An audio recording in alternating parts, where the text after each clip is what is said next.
Okay, picture this. What if a painting wasn't just something pretty to look at? What if it could actually change your fortune? Or maybe help you find your voice?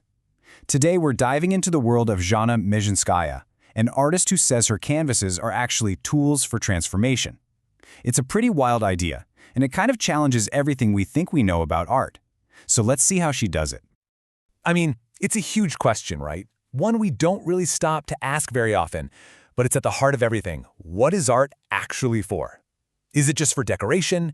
Is it a smart financial investment? A way to protest? Or could it be something else completely? Well, for this one artist, Zhanna Mezhinskaya, the answer is crystal clear. For her, art's real purpose isn't to match your sofa. It's to be an active tool that can literally help reshape your life from the inside out. All right, so let's put a name on this whole concept. Section 1, Art with a Purpose. She calls it healing transformational art. And that definition you're looking at, it's key. The goal is to transcend aesthetics. In other words, how the painting looks isn't even the most important part. The real value is the energy and the specific intention that's been channeled into it for you. So how in the world does a canvas and some paint become this tool for change? Well, according to Zhanna, the secret isn't in the brushstrokes at all. It's all about the artist's energy. Now, Zhanna isn't your classically trained painter. She's a self-taught energy artist out of New York City. Her whole journey into art actually started with her spiritual practices way back in 2002, and you have to understand that's everything. She truly believes that her spiritual work is what lets her embed specific energies right into the paint. So her creative process is, well, it's deeply intuitive. It's not about sketching things out or planning a composition. It all starts with meditation, with connecting to a specific goal or energy. That energy then flows through her emotions, and she transfers it directly onto the canvas. It's completely spontaneous.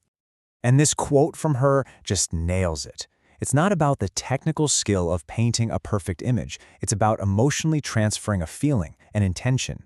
The abstract art you see is basically the visual footprint of that energy flowing onto the canvas. Okay, so we've talked about the artist and her unique process. Now let's get to the good stuff, the paintings themselves, and the kinds of transformations they're supposed to kickstart. Yeah, this is the big question, isn't it? Well, according to Zhanna, these paintings are like targeted tools. Each one has a very specific job to do. Let's just jump right in with a really bold example. This painting is literally called Money Magnet. You heard that right. According to the artist, this piece is designed to be a magnet for money. And it supposedly does this by activating all 7 chakras, the body's main energy centers. What's kind of wild is that she said she was surprised by the colors that came through while she was painting it. It was only after she finished that she realized they perfectly corresponded to the chakra system. All right, now for something with a totally different goal. This piece is titled The Voice. This painting is for anyone who's ever felt like they weren't being heard, or who needs to find their power when they communicate. It's meant to strengthen your ability to speak your truth, whether you're a singer, a public speaker, or honestly just someone trying to be better understood. But you know, the most incredible stories are the ones where the art does something that the artist herself never even saw coming. And that's exactly what happened with a custom painting for a woman who felt like she had lost her faith and was just desperate to feel stronger again. And in the final piece, something pretty remarkable happened.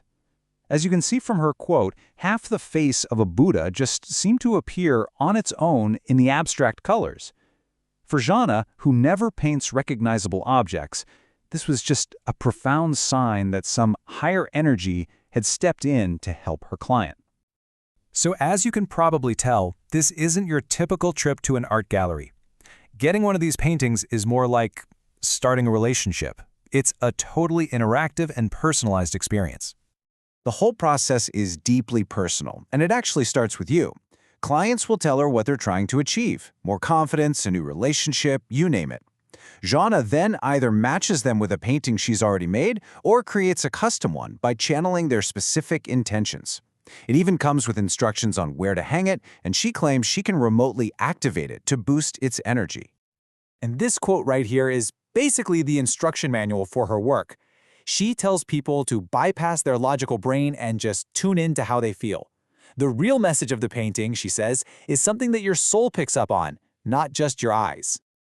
So when you put all of this together, art as a service, as an energetic tool, as a transformational journey, you realize this is a direct challenge to the traditional art world as we know it. This slide really just lays it all out. On one side, you have traditional fine art. It's usually valued for how it looks and its potential as an investment. The experience is pretty passive. You just look at it. Jana's art completely flips that. The focus is on your personal transformation. Its value is as a spiritual tool, and it actually demands that you engage with it. And this brings us right back to her core mission.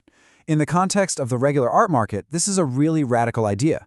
The goal isn't just to sell a beautiful, static object for a wall, it's to provide something that actively participates in the life of the person who owns it. So ultimately, Jana's work makes all of us ask a pretty profound question about what value even means. Is the true worth of a piece of art what you can see, or is it what you can feel?